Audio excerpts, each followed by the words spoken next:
vous êtes un aguerri de l'armée. Même en vous voyant seulement, on est très fiers d'avoir un général comme vous, comme chef d'état-major général des armées. C'est trop pour moi. Vous avez toutes les qualités. C'est trop pour moi. En tant que chef d'état-major général des forces armées, une manifestation a eu lieu. Des militaires sont intervenus, il y a eu des morts, il y a eu des blessés. La Croix-Rouge vous appelle. Ce jour-là, vous assuriez l'intérim du ministère de la Défense. Qu'est-ce qui vous empêchait de dire à madame de saisir directement le ministre de la Santé, ou vous-même, qu'est-ce qui vous empêchait de le saisir? Puisque cette question relève de sa compétence. Vous avez dit que tout ce qui ne relève pas de votre compétence, vous ne vous aventurez pas. Maître, j'ai reconnu ici que c'est moi qui ai appelé le ministre de la Santé. Oui. Quand elle m'a appelé, elle voulait des ambulances. Je lui ai dit, il n'a pas trouvé les ambulances. Entre-temps, la dame me demande, ah, on n'a pas trouvé, est-ce que je peux avoir les camions? Vous pouvez rester sans être... Monsieur Sano, si vous ne parlez pas dans le micro... Vous pouvez rester sans être sensible à ça? D'accord. Je vois que vous avez été sensible. Est-ce que vous aviez pensé sur le champ de saisir le ministre de la Justice à l'époque, le général Lolamou, ou le procureur général près la cour d'appel, ou le procureur de la République près le TPI de Dixine ou celui de Mafanko, puisqu'il s'agit de questions de corps? Est-ce que vous aviez pensé à ces différentes autorités en général? Maître, en ce moment, moi, ce qui me préoccupait, c'est la demande qui a été faite. Comment trouver la solution? C'est ce qui m'a préoccupé. S'il y a d'autres pensées au-delà de ça, vraiment, ce n'était pas ma pensée, mais pour moi, il y a des Guinéens qui sont blessés, il y a des Guinéens qui sont morts. Donc, vous n'avez pas rester insensible à ça, honnêtement. Vous n'avez non plus pensé au haut commandement de la gendarmerie, bon, à l'époque chef d'état-major de la gendarmerie, et au directeur national de la police? Vous pensez quoi? Comment? Par rapport à cette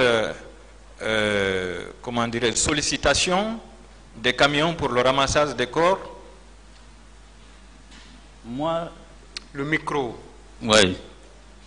La dame m'a demandé un service.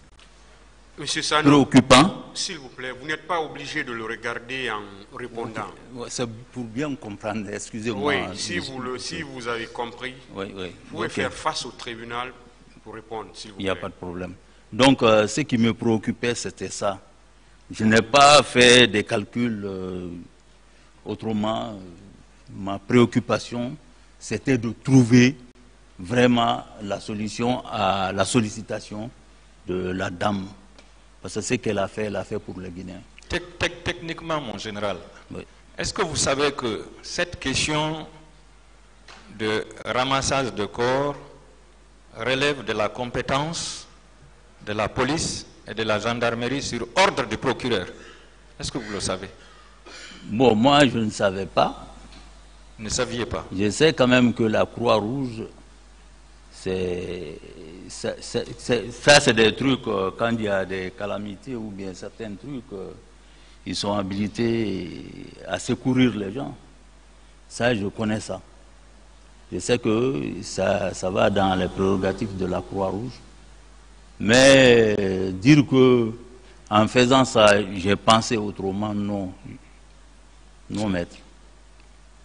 Dans vos cours de droit international et humanitaire, certainement, on vous a dit que lorsqu'il y a mort d'homme, c'est le procureur qui doit ordonner. C'est le procureur qui doit ordonner. Je ne le savais pas. La police et la gendarmerie, en présence d'un médecin. Je ne le savais pas. Vous ne le saviez pas. Oui, je Je ne le savais pas, honnêtement. D'accord. Alors, c'est une responsable de la Croix-Rouge qui vous a appelé. Est-ce que pour vous, les camions militaires étaient appropriés pour recevoir des corps humains qui attendent une autopsie? Maître, il y a un adage qui dit que quand le serpent sort, même si c'est le balai que tu as en main, il faut le taper avec ça. Moi, on m'a demandé un service. Ce qui était à ma possession, elle a demandé ça. Je me suis acquitté. Est-ce que vous savez, voilà, mon général, que les corps ont été chargés comme des fagots de bois, superposés les uns sur les autres? Est-ce que la dignité humaine, est-ce que la dignité humaine a été respectée en le faisant, mon général? C'est regrettable, mais maître, comprenez que j'ai voulu apporter vraiment, c'est-à-dire ma volonté, en me demandant ces véhicules, parce que c'est elle qui l'a dit. Je n'ai pas inventé, je n'ai pas décidé de moi-même.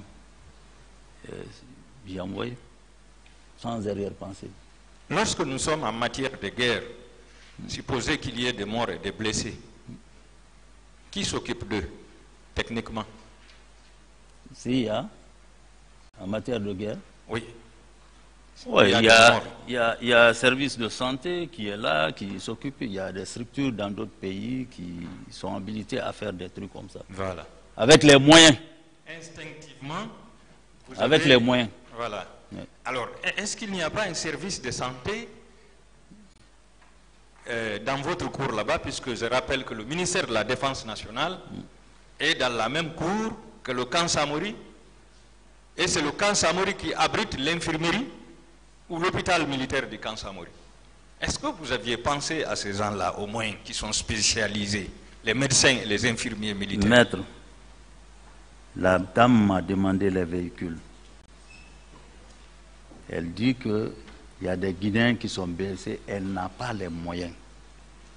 Ils ont fouillé dans les hôpitaux, il n'y en a pas. Elle me demande, est-ce que je peux avoir ça? Quel crime j'ai commis dans ça? D'accord. Alors, est-ce que vous avez su sur quelle partie du camp les camions là étaient garés? Hein? Les camions qui contenaient les corps, sur quelle partie du camp Samori? Le train militaire au camp Samori. Quand ils sont venus du stade, ils ont été stationnés au niveau du train militaire. Quand ils sont revenus du stade, quand les camions sont allés embarquer les corps, ils sont venus directement au camp. Où est-ce qu'ils ont été stationnés? Sur quelle partie du camp? Ils ont dit qu'ils sont passés à Ignasdine. J'ai largement expliqué ça ici, maître. C'est pas ça. Je ne veux pas revenir sur J'ai compris ça. Oui, oui. J'ai dit au camp. Où exactement ils étaient stationnés, les camions? À quel moment? À quel endroit, monsieur le président? Non, à quel moment d'abord? Quand les camions sont venus 2 fois au camp, à quel moment? Ok, pour la première fois. Maître. Oui. Le jour que vous allez appeler les chauffeurs, ils vont largement vous expliquer. Moi, j'ai donné les camions pour satisfaire la demande qui a été faite. J'ai largement expliqué ça ici. Je pense que je n'ai plus de réponse à ces questions. Il n'y a plus de réponse. Ouais. S'il vous plaît, réveillez le monsieur qui dort. Ouais.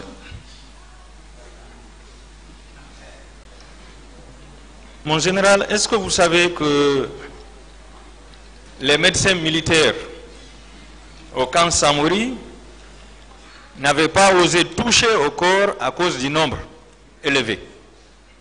Est-ce qu'on vous a dit ça? Je n'ai pas de réponse à ces questions. Vous n'avez pas de réponse? Oui.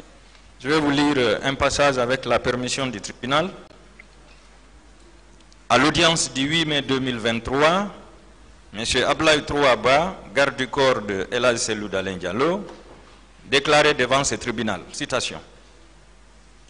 Le 28 septembre 2009, une fois au stade, alors que les discours ont commencé, Quelque temps après, des gaz lacrymogènes ont été lancés, puis des balles réelles. Peu de temps après, un groupe de bérets rouges est monté à la tribune et Toumba a ordonné aux leaders de descendre en disant que personne ne les touche. En descendant, un policier a giflé Elhadj Sellou et ce dernier a répliqué. Dès que nous sommes entrés à la pelouse, Tchéboro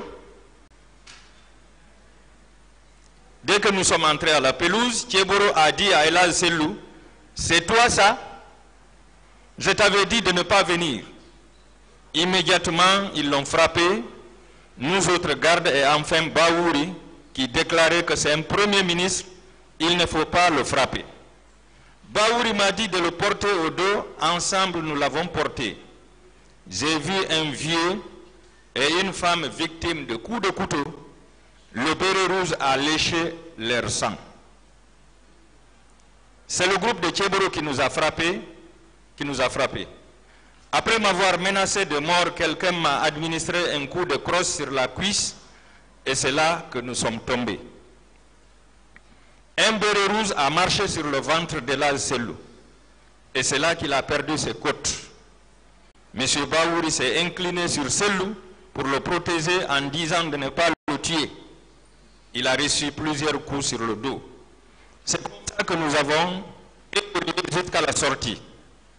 M. Baouri a demandé une pick-up pour l'amener à l'hôpital. J'ai été surpris de voir Tchéboro prendre le volant. En cours de route, Tchéboro a dit à quelqu'un au téléphone que c'était fini pour Elhadj Sellou et à Baouri de lui dire « Je vous ai dit de ne pas le toucher, c'est un ancien Premier ministre. » Tchéboro a rétorqué que si Baouri ajoutait un seul mot, il allait loger une balle dans sa bouche. Arrivés à la clinique Ambroise Paré, les médecins nous ont chassés pour ne pas que les militaires viennent les attaquer avec la grenade. De là, nous avons évolué jusqu'à l'hôpital du camp Almami Samori Touré. Une fois à la devanture de l'hôpital, j'ai vu des officiers rentrer. Un camion est rentré dans la cour. J'ai observé qu'il était plein de corps et j'ai vu des mains des gens qui étaient vivants. Quand les médecins se sont apprêtés pour venir chercher les blessés, tous se sont retournés et n'ont pas osé s'approcher des corps. C'est après que Baouri et Sellou sont sortis. Après, ils ont mis la bâche sur le camion en plombant tout. Le camion a fait marche arrière et est ressorti. Mon général, on ne vous a pas remonté cette information? J'ai écouté tout ça ici. Non, est-ce que vos subordonnés ne vous ont pas remonté cette information? Non, comme vous l'avez décrit, non. D'accord. À quelle heure précise les camions ont bougé du stade? Je ne sais pas, honnêtement. Je ne sais pas. D'accord. Alors, est-ce qu'on vous a dit que certains camions, au lieu de passer par la morgue d'Ignace Dine, sont allés directement au camp? On ne m'a pas dit. On ne vous a pas dit ça?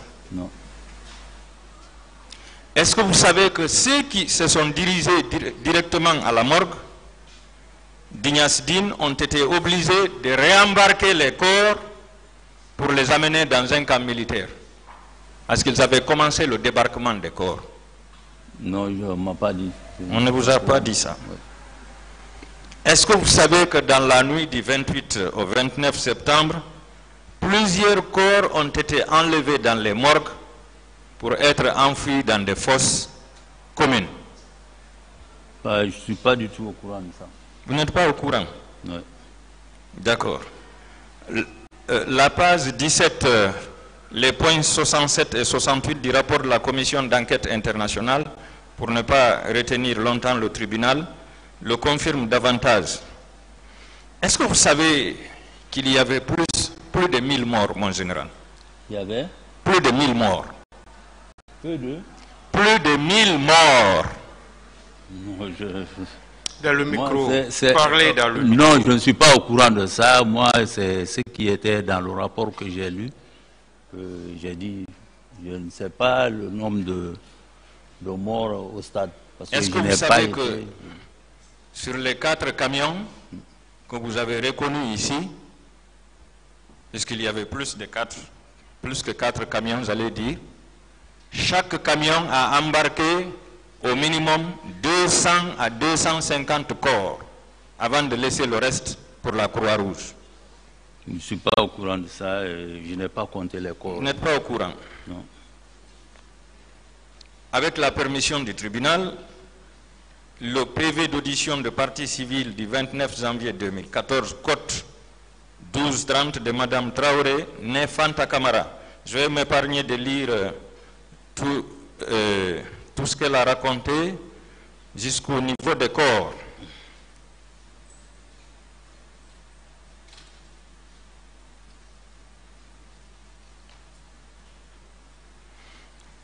Elle disait, finalement j'ai rampé avec les 4 enfants que j'avais. Dans ce mouvement, je me suis retrouvé avec les cadavres. Comme chacun cherchait à sauver sa vie, je me suis défait des enfants malgré. J'ai aperçu une marée humaine qui tentait de sortir, mais qui était pourchassée par les militaires qui tiraient sur eux. Plus loin, elle déclare que lorsqu'il y a eu accalmie, j'ai constaté l'arrivée de Makambo et ses éléments qui tenaient des propos menaçants. Étant dans un désespoir total, j'ai constaté assez de jeunes tués. Soudain, des camions militaires arrivaient. Et en toute franchise, après le décompte personnel, on embarquait 200 à 250 corps par camion. C'est une victime qui l'a dit. J'ai constaté 12 camions militaires qui venaient, mais seulement 4 ont été remplis en ma présence pour les faire stationner à l'enceinte du stade. Combien de camions? 12 camions. Elle dit, j'ai constaté 12 camions militaires qui venaient, mais seulement 4 ont été remplis en ma présence pour les faire stationner à l'enceinte du stade.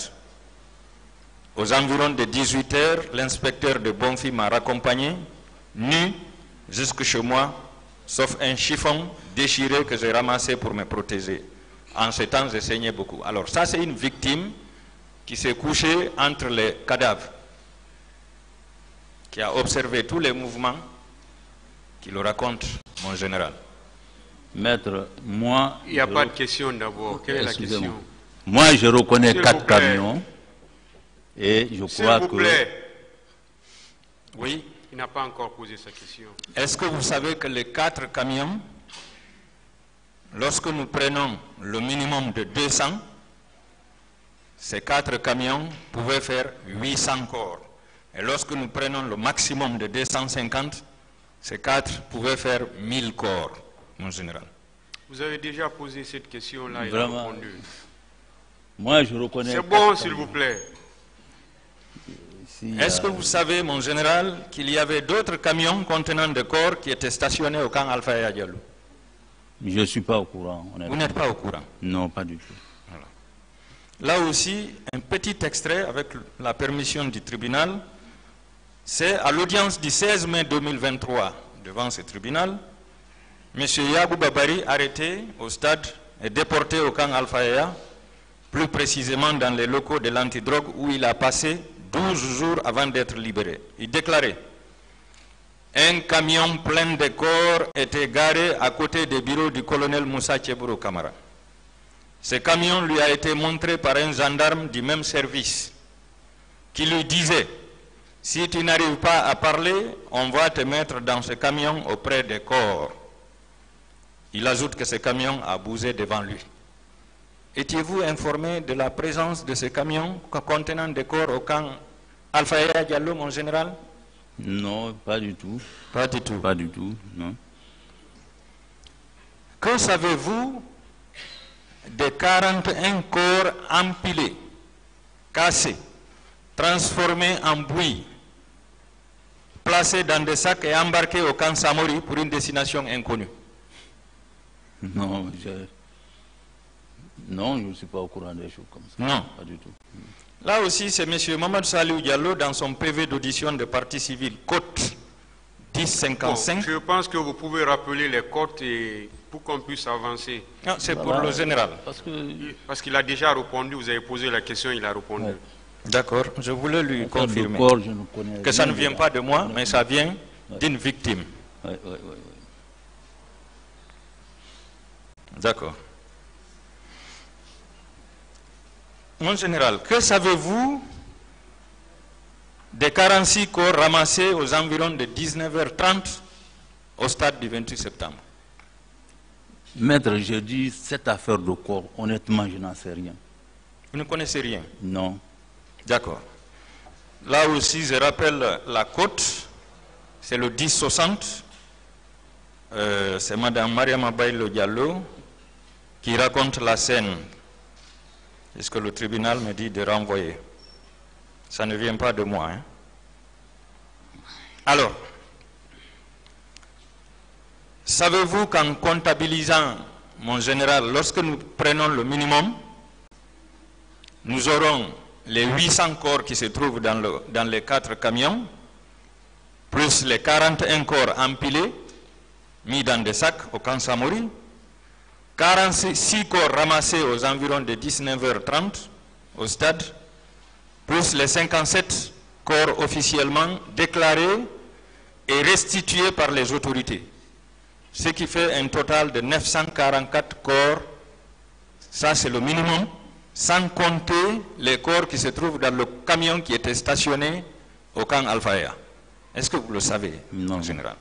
Est-ce que vous aviez mesuré l'ampleur du drame que les Guinéens avaient subi ce jour et les jours suivants, mon général? Oui, avec tout ce que vous dites, il faut vérifier, vraiment c'est du carnage, oui, c'est vrai. Oui ou non, les autorités et l'armée ont failli à leur mission ce jour? Non, je n'ai pas de commentaire. Vous n'avez pas de commentaire? Parlez dans le micro aussi. Je dis je n'ai pas de commentaire à donner à cela parce que vraiment, ceux qui ont fait les enquêtes, ils sont mieux placés pour vraiment préciser cette question-là. D'accord. Ouais. Alors, venons-en à Kalea, le centre d'instruction de Kalea. Vous avez dit que ça ne relevait pas de vous. Oui. Je veux savoir si ce centre d'instruction était un camp militaire. Vous avez dit centre d'instruction. Oui, vous savez, moi je suis profane. C'est un centre d'instruction qui appartient à la gendarmerie nationale. Est-ce que c'est un camp? Hein? Est-ce que c'était un camp?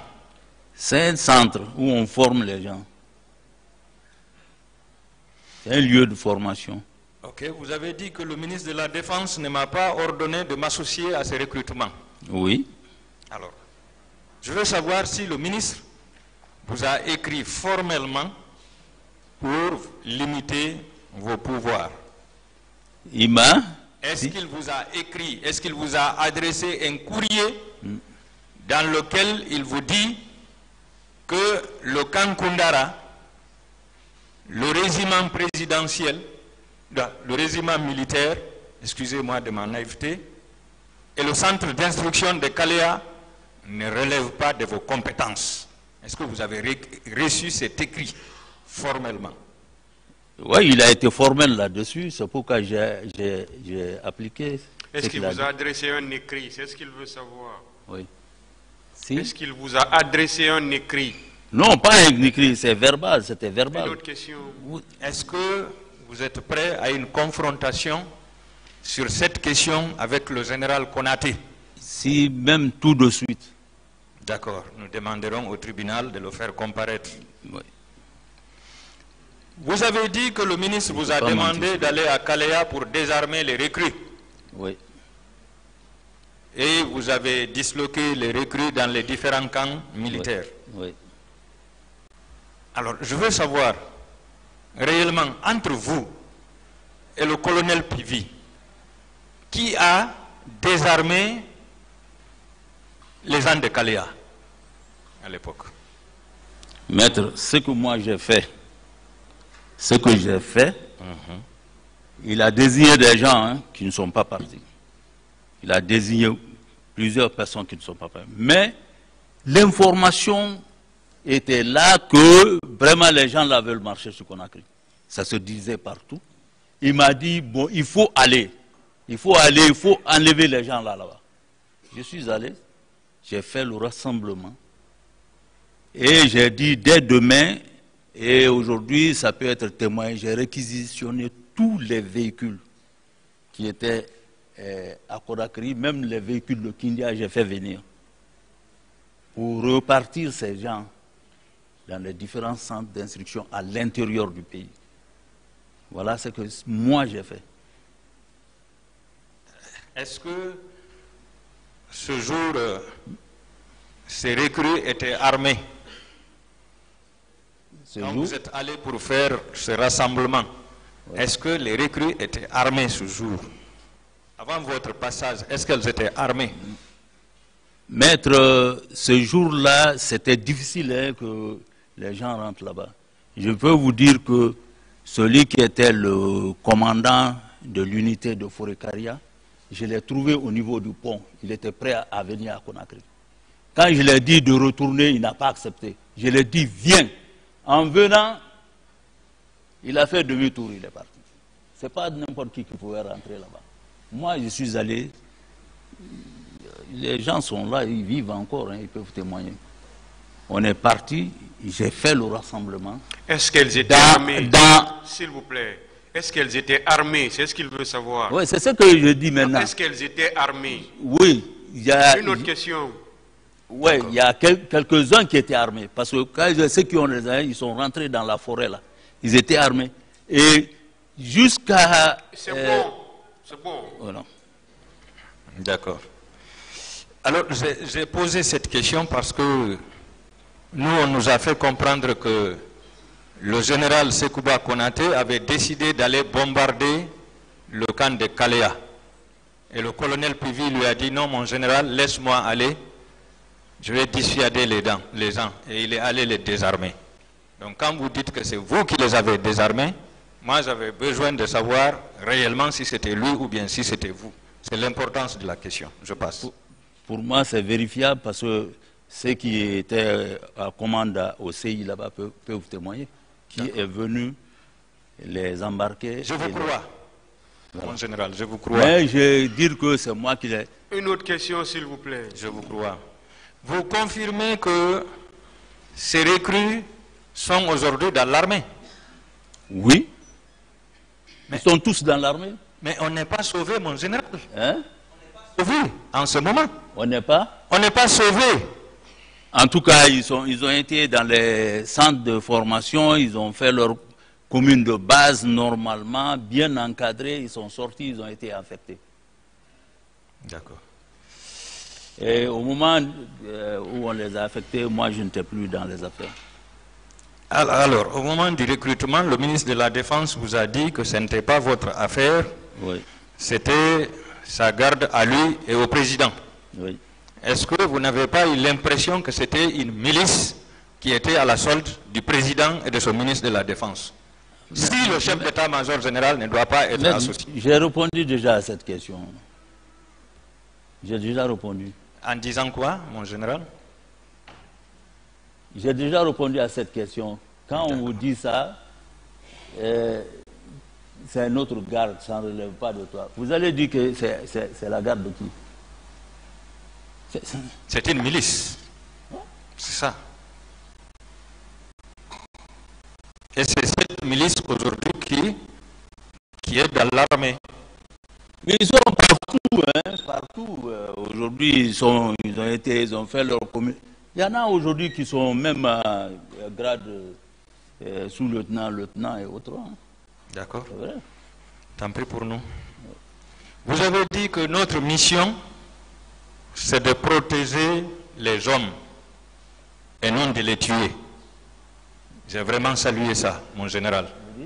Vous avez dit que votre mission, en tant que militaire, c'est de protéger les hommes et non de les tuer. Oui. Je dis que j'ai vraiment apprécié ça. Est-ce que le 28 septembre et les jours qui ont suivi, vous avez sauvé les hommes? Maître, j'ai longtemps discuté de ça. Je n'ai pas de commentaire à faire sur cette question. Vous n'avez pas de commentaire. D'accord.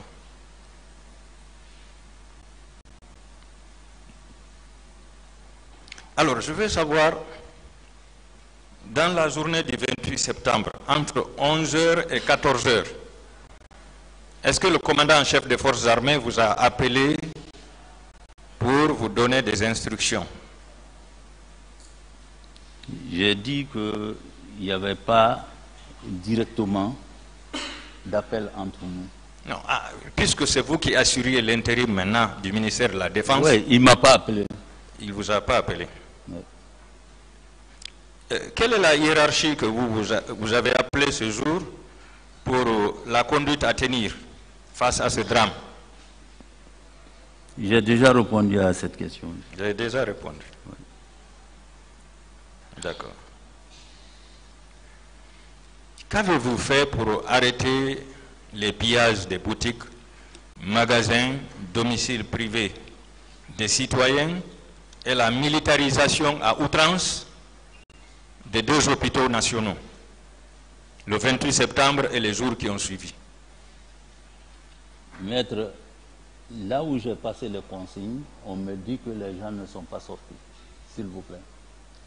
On m'a dit que les gens ne sont pas sortis. Si vous ne parlez pas dans le micro, ça ne sert à rien. On m'a dit, ceux qui étaient relevés du match, j'ai passé les consignes, on m'a dit qu'ils ne sont pas sortis. Mais vous avez appris que les 2 hôpitaux nationaux étaient militarisés et qu'il y avait des pillages dans la cité. J'ai appris ça dans les débats ici, oui. Dans les débats? Oui. Mon général. Alors, quelles sont devenues les 88 victimes admises au service de santé des armées? Là, je renvoie le tribunal aux pages 18 et 19 du rapport de la Commission nationale d'enquête indépendante. Selon la Commission nationale d'enquête indépendante, qui a été mise en place par le président Moussa Dadis Camara, il y avait 84 victimes qui étaient admises au service de santé des armées. Qu'est-ce qu'elles sont devenues, mon général? Non, je n'ai pas ces informations-là du tout. Vous n'avez pas ces informations? Oui, pas du tout. Donc, vous n'aviez pas le contrôle sur l'hôpital militaire du camp Samori? Pas tellement. Pas tellement. Oui. Cet hôpital relevait de la compétence de qui? L'hôpital, vous savez que les services de santé, j'ai parlé du premier bureau et machin, relevait de choses comme du ministère de la Défense nationale. Ça relevait du ministère de la Défense nationale. Il y a d'autres services aussi. Oui, mais mon général, vous savez que vous êtes la cheville ouvrière du ministère de la Défense nationale. Oui. Voilà. Mais... Donc, vous êtes au courant de tout. Non, ça, je ne suis pas au courant. Les 80 personnes que vous parlez là, je n'étais pas au courant. C'est vérifiable à partir de l'hôpital là-bas. Ceux qui commandaient là-bas, ils peuvent dire à qui ils ont rendu compte. D'accord. Voilà. Vous avez dit tout de suite que le service des renseignements généraux était géré par un certain Sidia. Oui. Et qu'il ne relevait pas de vous. Non. Alors, il au niveau du ministère de la Défense. Il relevait de qui? Il rendait compte au ministre de la Défense. Ministère de la Défense. Oui.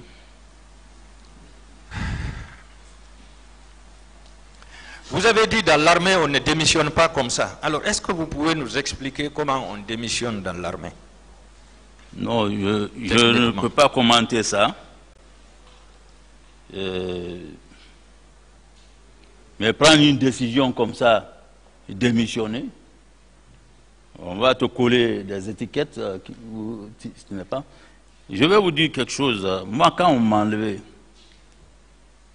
je me réserve de dire son nom, mais il y a une personne dans la salle qui a fouillé. Parce qu'il voulait savoir pourquoi on m'a enlevé. Il voulait savoir si c'était lié à ce problème du 28 septembre ou bien autre. Il a demandé. Parlez dans le micro. Ils ont demandé, ils ont dit. Oui. S'il vous plaît, pour que je puisse me reposer aussi, faites face au tribunal. Parlez dans le micro. D'accord, merci. Parce que si on ne vous entend pas, ça ne sert à rien de parler. Donc c'est pourquoi faites cet effort-là, s'il vous plaît. Hein? Parlez dans le micro. Vous avez 2 micros là-bas, parlez dans l'un d'eux au moins. Bien, Monsieur le Président. Oui. Donc quand on m'a enlevé, il a fouillé pour savoir ce qui se passait. Il a appelé pour demander pourquoi on nous a enlevés. Enlever et nous arrêter tous, les chefs d'état-major, pour nous mettre au PM3. Moi, je lui ai répondu, je ne sais pas comment il a eu mon numéro. Quand il m'a appelé, je dis, je ne sais pas pourquoi on nous a arrêtés. Mais si on nous a arrêtés, qu'on nous amène au tribunal pour qu'on s'explique pourquoi on est arrêté. Il a vérifié, on dit qu'on a mal géré l'argent des soldats. Il dit, ben, si on a mal géré l'argent des soldats, pourquoi on nous en parle? Et la personne a informé l'ambassadrice américaine qui est partie voir le président. Il dit vraiment, est-ce que ce n'est pas un règlement de compte? Ils n'ont pas trouvé d'argument. Ils n'ont pas trouvé d'argument. Une autre question. Je ne vais pas nommer, mais la personne est dans la salle. Il connaît très bien ce problème. Je vais bientôt finir par rapport à cette démission. Est-ce que vous savez que le refus par vous de démissionner suppose que vous étiez d'accord avec tous les actes commis par les éléments de l'armée? Vous dites? Est-ce que vous savez que le refus par vous de démissionner, après que tous ces crimes horribles ont été commis, est-ce que vous savez que cela suppose que vous étiez d'accord avec tous les crimes qui ont été commis par les éléments de l'armée? S'il vous plaît, maître, reprenez pour que je comprenne. Ok, je vais reformuler autrement. Est-ce que vous savez que le fait que vous n'avez pas démissionné suppose que vous n'avez pas désapprouvé les crimes commis le 28 septembre et les jours qui ont suivi? Non, c'est pas ça. C'est pas ça. Vous aviez désapprouvé? C'est pas ça. Moi, je savais même qu'on voulait m'enlever. Est-ce que vous aviez désapprouvé? Désapprouvé? Les crimes qui ont été commis le 28 septembre et les jours qui ont suivi. Et si j'ai désapprouvé? Oui. C'est pourquoi on m'a enlevé? Non, non, non, non. Je demande si... Mon général. Est-ce que vous avez désapprouvé ce qui s'est passé le jour du 28 septembre? Si j'ai désapprouvé? Oui, c'est ce qu'il veut savoir. Si vous avez désapprouvé. Désapprouvé comment? Ah. Donc vous étiez d'accord? J'étais? Vous étiez d'accord? D'accord pourquoi? C'est ça? Non. C'est ça? Non, non, non, non. Si vous ne désapprouvez pas, c'est que vous approuvez. Non, bon, peut-être... Et si vous ne démissionnez pas, c'est que vous approuvez. Vous cherchez à me piéger, mais moi, je n'étais pas mêlé à quelque chose. Hein, non, non, non, pas du tout. Pas du tout. L'affaire de stade là, non, non. Non. Ma dernière question, mon général. Ouais. Dans votre carrière, lorsque la population est attaquée par des militaires, qui doit arrêter ces militaires? Qui doit? Qui doit les arrêter? Arrêter les militaires? Oui, sur le terrain. Quand c'est prouvé tel a fait ça, mais on doit donner l'ordre de les arrêter tout de suite là. Est-ce que vous aviez donné l'ordre? Moi, ce qui relevait de moi, personne, aucune liste n'a été remontée que tel est parti au stade où il a fait ça, ça, ça. Sinon, j'allais prendre mes dispositions. J'ai répondu à ça. Et si on prouvait le contraire? Si on prouvait que des militaires de l'infanterie ou en tout cas qui sont au camp Alpha là-bas, qui ne relèvent pas de la garde présidentielle, ont participé à ce massacre, est-ce que vous êtes prêt à endosser la responsabilité en ce moment? Non, moi je ne prends pas la responsabilité de quelqu'un. Ceux qui ont commis cet acte-là sont responsables devant Dieu et devant la loi. Merci mon général. Maintenant, quand vous dites infanterie, même eux, ils sont partis de l'infanterie. La garde présidentielle, c'est de l'infanterie. Qui relève de vous. Merci mon général. Merci Voilà. Monsieur le Président. Vous pouvez vous asseoir d'abord. Oui. L'audience est suspendue. Merci.